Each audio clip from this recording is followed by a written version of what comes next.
سلام علیکم. بیاییم با هم بریم یه سفر مشهد. از اونجایی که پرواز ما ساعت 5:55 صبح بود، ساعت 4 صبح از خواب بیدار شدیم و تا جمع جور کنیم الانم اسنپ گرفتیم که من انقدر خوابم میاد که حد نداشت. خدای آخه چرا پرواز ساعت 6 صبح باشه؟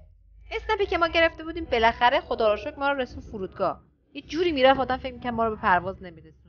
دیگه اینجا رسیدیم و اینم فرودگاه و پروازهای مختلف و یه خدا رو شکر موفق شدیم که برسیم چمدونامون رو بهمون تحویل بده و اینجا داریم میریم به سمت ترمینال 4 که کارت پروازمون رو بگیریم. اینم منم که سایم چقدر رعنا، قدم چنده.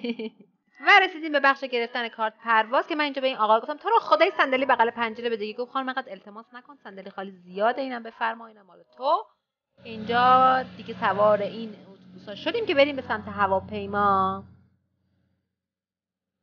و از اونجایی که من از ارتفاع و پروازمون میترسم، هواپیماش کوچولو بود و منو بیشتر ترسوند.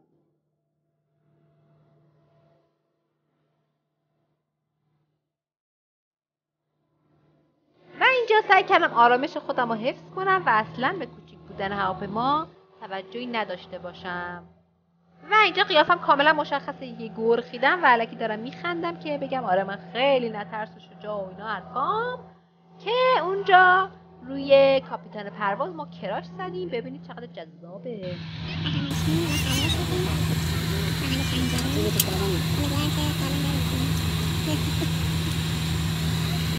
خانم‌ها آقایان، با درود به روان پاک بنیانگذار جمهوری اسلامی ایران، از طرف هواپیمایی ماهان ورود شما را خوش آمد می‌گوییم. رعایت قوانین، مادامی که در هواپیما حضور دارید، تلفن همراه و وسایل ارتباطی خود را در حالت پرواز قرار دهید. وسایل همراه خود را در زیر صندلی روبرو و وسایل بزرگتر را در محفظه بالای سرتان قرار دهید. توجه داشته باشید استعمال دخانیات از جمله سیگارهای الکترونیکی در پرواز ممنوع میباشد و حسگرهای تشخیص دود را فعال خواهد نمود. لطفاً در هنگام برخاستن و نشستن هواپیما و در زمان روشن شدن علامت بستن کمربندها، کمربند مخصوص پرواز را ببندید. کمربند را به این صورت بسته و بالاخره تا بیاد راه بیفته صبح شده بود. اینجا که میخواست بلند شه، من دسته صندلی رو محکم گرفته بودم، یه دستم گوشی گرفته بودم که بخوام فیلم بگیرم. یا اول فصل بلند شد، ولی خیلی خوب بلند شد. دم خلبان گرم، انشالله هر جا هست سلامت باشه.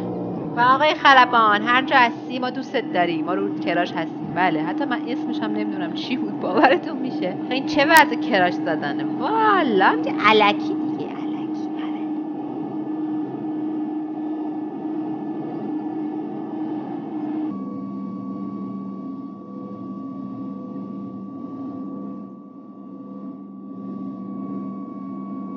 و از اونجایی که خلبان عزیزمونه گفتن که به خاطر بادی که از پشت سرمون داشته میومده باعث شده که ما زودتر به مشهد برسیم و اینجا هم زودتر رسیدیم و که داشت فرود میومد و بازم فرود اومدنش خیلی عالی بود. دست شما درد نکنه. من اصلا تو این پرواز نترسیدم با اینکه فوبیای بلند شدن و لندینگو داشتم.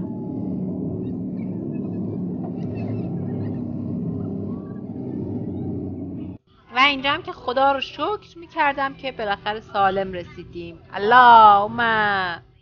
و بالاخره بعد این مدت طولانی چمدونه ما رو تحویل دادن که البته بندش پاره شده بود دیگه. ما هم حوصله خسارت گرفتن رو نداشتیم، گفتیم بریم به سمت هتل. ولی رفتیم اتاقمون حاضر نبود که بعد ساعت 2 بهمون تحویل میدادن. گشتمون بود، رفتیم رستوران پسران کریم و حتما توصیه میکنم اینجا بیاید. ماهیچه گرفتیم، جاتون خالی. و شب بالاخره رفتیم به سمت حرم که این بستنی ظاهر و رضا عالیه و از اونجا فرنی گرفتیم. اینم قیمتاشه. فرنیش توی هوای سرد واقعا میچسبید، هوای خنک بود. اینم فرنیاشه که خیلی شیرینه، البته واسه کسی که دوست دارن. و اینجا میدونه و داریم به سمت حرم میریم. آمدم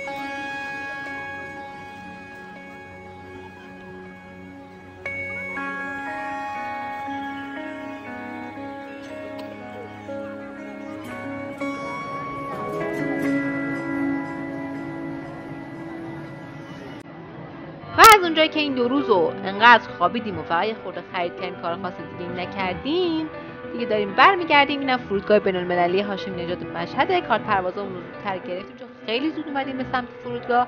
پروازمون ساعت 10 شب بود. اینجا هم داریم میریم که ما رو بازرسی بدنی کنن و بریم به سمت پروازمون. و از اونجایی که دوباره فوبیای من اینجا شروع شده دارم دعا میکنم که خدایا امروز هم سالم برسیم. البته هواپیماش بزرگتر بود، یه خورده ترس و استرس من کمتر بود. نمیدونم چرا وقتی هواپیما بزرگتر میشه من این خورده استرسم کمتر میشه، واقعا نمیدونم. و در آخر اینم سفر ارشد ما. دوستتون دارم. خدافظ.